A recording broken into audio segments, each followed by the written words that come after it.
And let's just set the stage here with this. This is the main threat. It's all going to be touching labor and workers' rights in this country.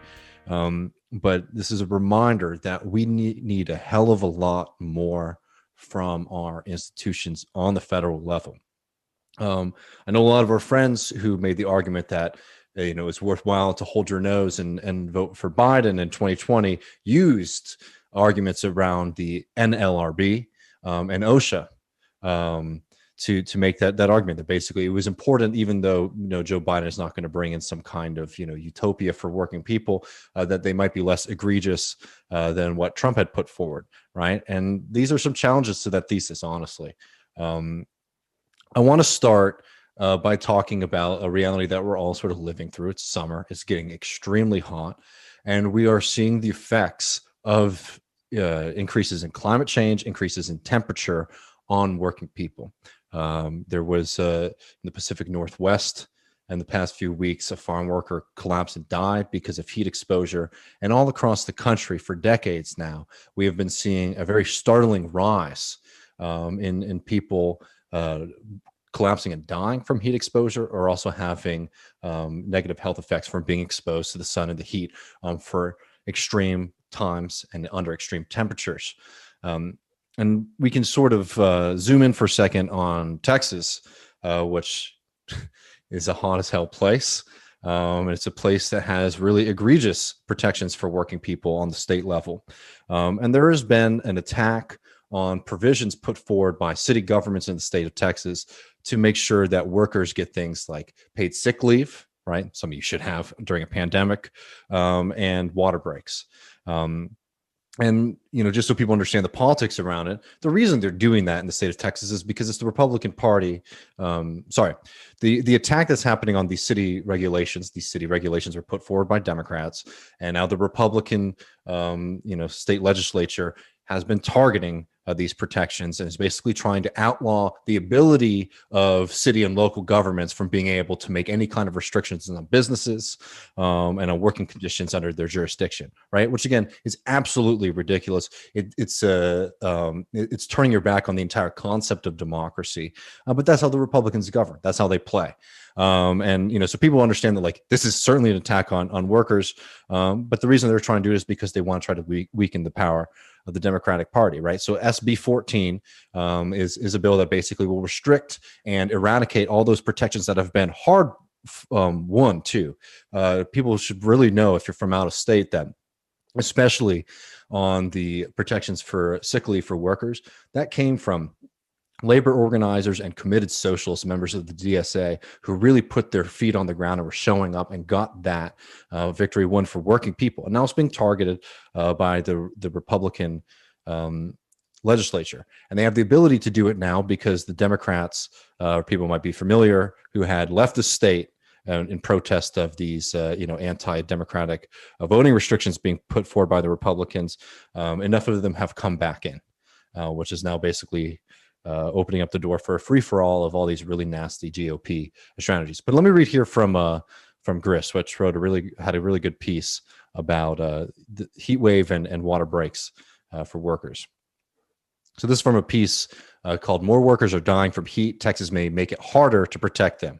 More than 30 million Americans earn their living doing physical labor outdoors, according to a Union of Concerned Scientists analysis of census data, and increasingly, they are working in extreme heat.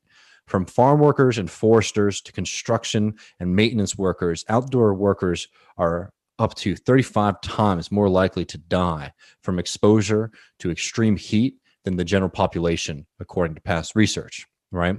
So this is a nationwide problem, and one where people are trying to come up with a solution to them through the political avenues that are available to them, that is being sort of squashed by the Texas GOP, right? And it's something that they should 100% be being called out on because it's egregious. These kind of protections need to be expanded from what they even were in the first place, right? We're talking about, if I remember correctly, people being guaranteed the right to have a water break every couple of hours.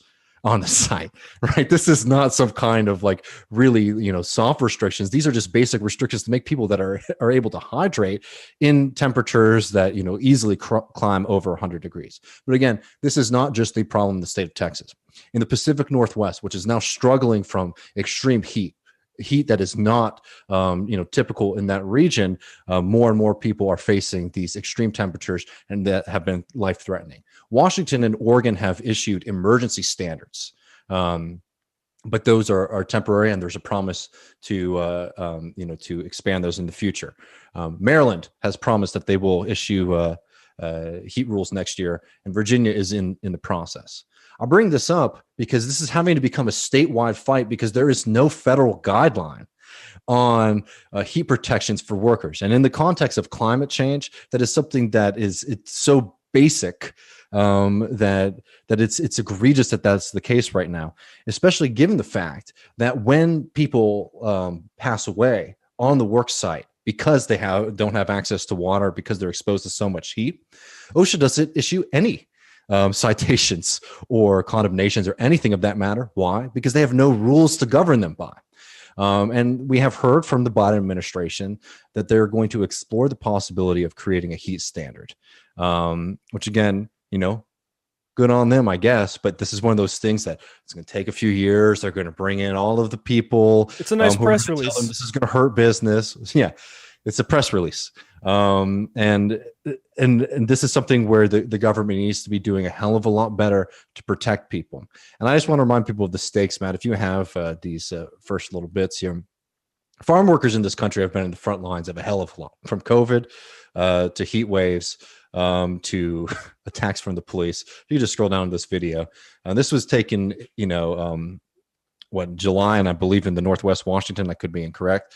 But these are people working in extreme heat and extreme conditions because of the wildfires out there, right? These are people who every day they go out and they put their lives on the line to make sure that you have food on your table.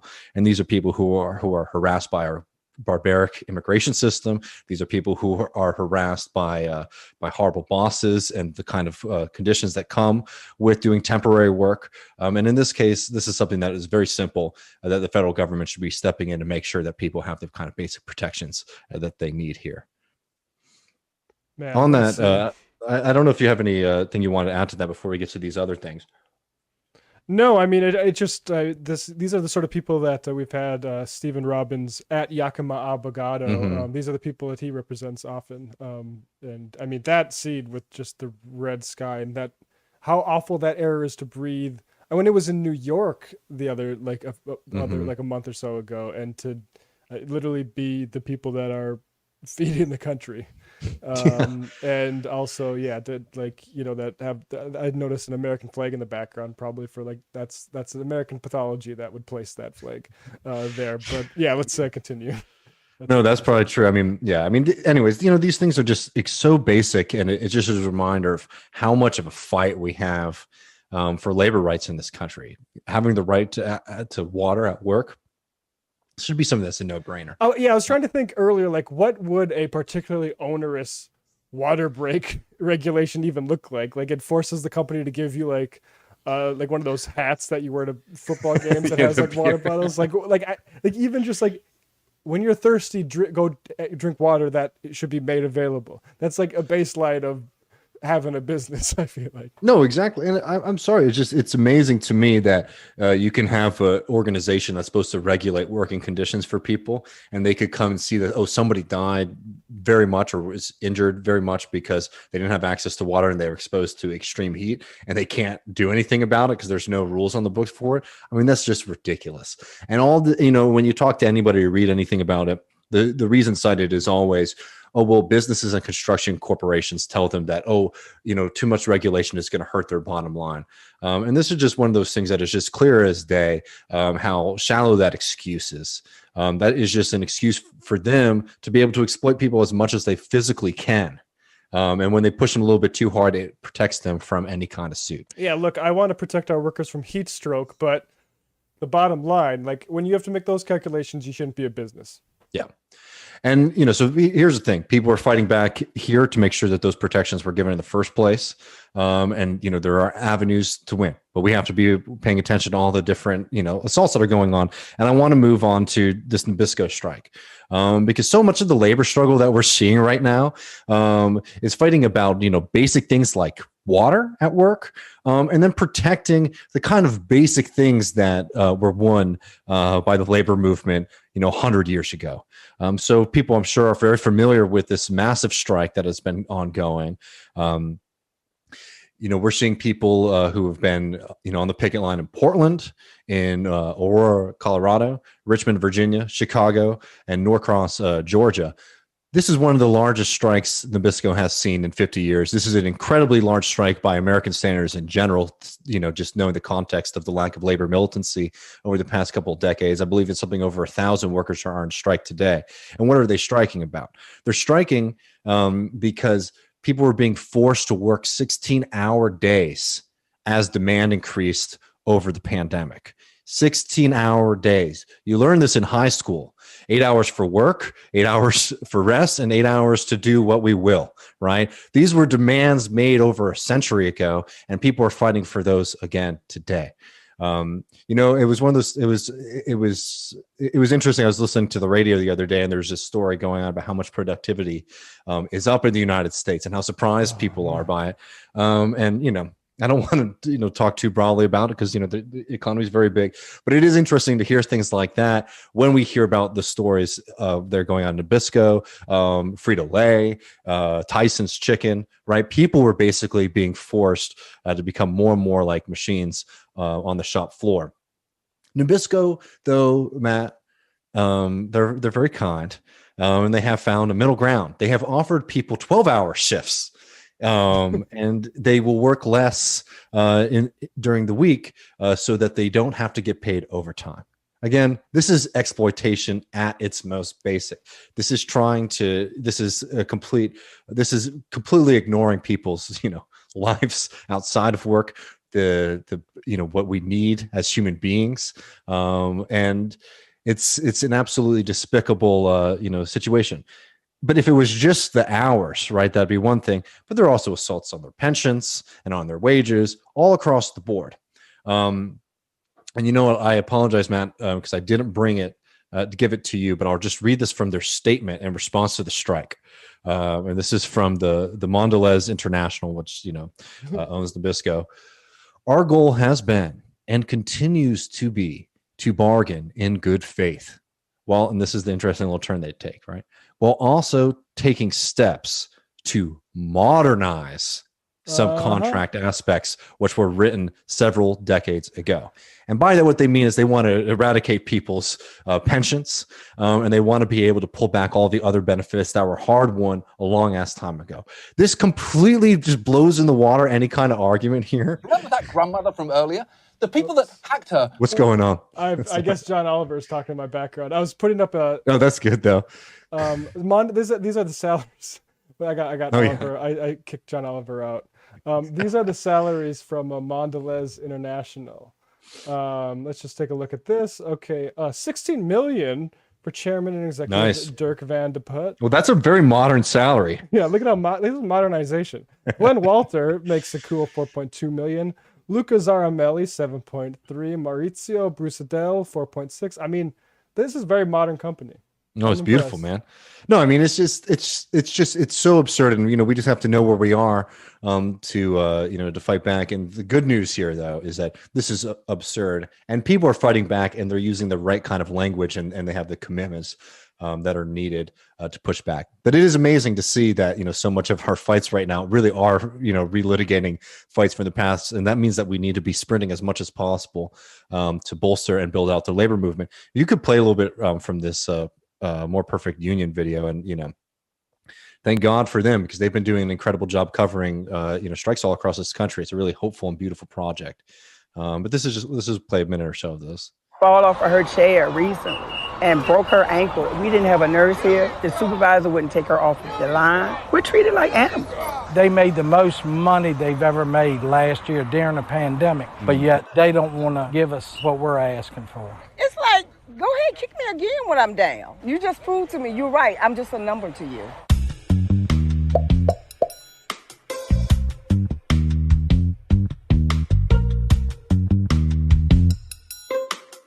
They have introduced what they call AWS, Alternative Work Schedule. So what they've done is actually changed the work shift. You just know when a corporation gets in the acronym coining game that it's not going to be good for you. Like, oh, we got this fun little thing called alternate fucking you over. From 8 hours to 12 hours. Now, after 8 hours, we get paid overtime for anything over 8. Now we're working 12 hours, and they're paying us a straight time. The minimum lifting is 50 pounds here. We don't even have water fountains throughout. Water again, though, man. Jesus. This is a bakery. It can get to like 110 degrees in some areas. I mean, piping, smoking hot. And you're telling us that you want us to work 12 hours a day. How are you supposed to get your children from school working a 12-hour day? How are you supposed to make a family life work? How are you supposed to get dinner on the table? The math doesn't add up. By changing the length of time that you work, they're able to eliminate. I mean, it's, those videos are so great. People should check out, all of More Perfect Union's work. But this is extremely powerful stuff. And it's great to see people, pushing back and fighting back against these systems because they're absolutely egregious. I don't know. It's amazing too, to see it's water and heat again are showing up. I mean, these are basic working conditions questions.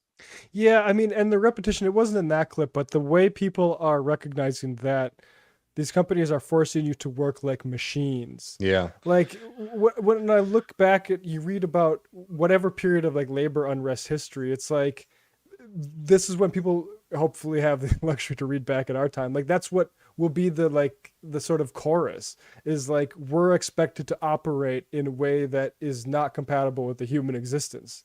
And we recognize that. And they should give away this company again, like the record profits, or most revenue, and guys bringing home $17 million a year. And basically crack the whip on people that feel like their lives are being ruined because of what they're being asked, just for the basic amount to like sustain their lives. Let alone in money. Let alone the fact, as they know at the beginning of the video, that these companies are extremely profitable. Yeah. They've been making more money than they ever have. So it's absurd to talk about modernizing contracts, right? When you're seeing record levels of profit, and this is the time that you feel like, okay, well, we need to be squeezing workers, we need to be cutting their pensions. I mean, it just shows the game there that there is no level of profit that is acceptable to capitalists to start to share the value that is created by workers with the workers. That's it. They're going to try to pay you as little as possible, and that's why these union fights are so critical. And why it's great to see these fights continue. And I know this is big 1, 2, 3, but I want to also, go to Alabama for a second too, because we started this clip by talking about how these institutions need to be doing a lot more for workers, right? And I'm sorry, but this is an example where, regarding the NLRB, I think that they need to be doing a hell of a lot more. It's a tricky one with them because they need to have a lot more power than they do. With whatever power they have, they're not even really using it. So this just came out today. This is a press release from the UMWA. For people who aren't familiar, over 1,100 mine workers in Alabama have been on strike for almost 6 months now. And we can we've done a lot of videos on it, but just for people to know, these people, they suffered during the downturn, the financial crisis. They voted to lower their wages to make sure that the company could survive. The company gets bought out by a bunch of capital interest firms, many of them located in New York, including organizations like BlackRock. And now the mine is profitable again, and people who sacrificed to make this company work are now asking that they go back and maybe even get some expansions on the wages that they were earning over a decade ago. And they have been met with violence, smear tactics, and a hell of a lot of unsavory moves from this company. And this is here from the UMWA after, I'll just read the top bit of it. Open season on strikers in NLRB Region 10. The United Mine Workers of America announced today that it will appeal the dismissal by the National Labor Relations Board, Region 10, of several unfair labor practice charges relating to vehicular assault by Warrior Met coal management personnel. the NLRB said there was insufficient evidence that any pickets were struck, despite both video evidence and eyewitness testimony. And if you have this here, video. yeah, this video, this is as clear as it gets. That's not the only one. There will be another one too.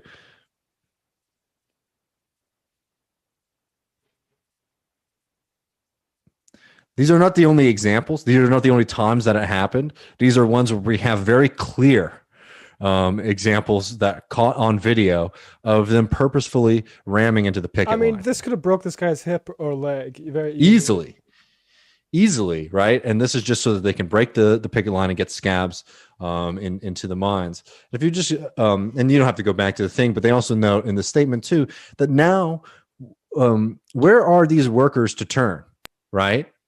The state troopers haven't shown up for them, right? The state government hasn't shown up for them. We're not seeing very much from the Biden administration and all these people who claim to care about American workers, right? And now the NLRB isn't showing up for them either. I think it's great that they'll appeal the decision. You have to fight in every avenue that you have. But Jesus Christ, this is just the most egregious and clear example. And by the way, those truck strikes are not the only example of illicit tactics used by Warrior Met to try to attack these people. But Jesus Christ, this is as clear as day. And you have to have these organizations that were set up to make sure that corporations couldn't get away with attacking people. These were set up to basically prevent us from having those kind of bloody labor fights that we know from all the stories of the American labor movement. And they're doing nothing as these things are on the uptick, as these kind of unsavory attacks are on the uptick. That brings me back to the Richard Wolff debate with Destiny, where Destiny asked, how much coercion are you willing to see institute your, give desired economic system? And the truth about our current economic system is it has always required force, and it's going to continue to require force. We'll talk more about Tiger Swan, the North Carolina-based mercenary firm that is suing to suppress documents related to their infiltration of leftist groups, and on top of lying about how much activity they were doing because they didn't get a permit to operate in North Dakota. But that'll be after our Chip Gibbons discussion. But yeah, man. I just want to note too, we'll definitely be covering this more. If you could just flash the strike fund, if you have that, if people feel able to donate to the mine workers there, that would be very much appreciated, because in addition to all of this nonsense, people who have been leading the strike and family members who have been instrumental have now been served with lawsuits by Warrior Met. So while the legal system sort of fails working people, our opponents are able to navigate it with a lot of certainty. And we need to make sure that we have all the resources for people to be able to fight back against that, because it's absolutely absurd. Yeah, if you're doing well and can write a check or something, that I think now would be a good time to. Because those suits are a very frightening thing to get when you've been on strike for 6 months. Jesus. But the fights are happening. Like, the thing is that, like, we can focus on the negatives, and you have to, because you have to be prepared to know what's going on. But the resolve isn't broken there for these people. They're continuing to fight, and they continue to show up every day, as they're doing at Nabisco, right? And this is the kind of thing. It's like, it's not going to be a one day, show up and we get victory. But seeing this kind of mobilization of working people across the country, like we've seen, honestly, this is, has been a historic couple of years for labor in the United States.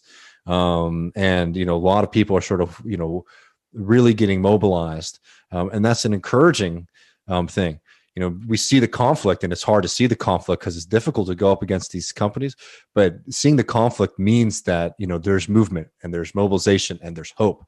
And that's the kind of like positivity you also have to take with it, while also equipping yourself with the facts and not getting rosy eyes and thinking that, going on strike is just having a picnic, right? It's a fight. It's a fight for your life against some of the most powerful people in the world. Yeah. Yeah, people that aren't afraid to play dirty. And on top of what you should say, at Warrior Met, the scabs have been causing pollution issues as they try to fill in with this. So.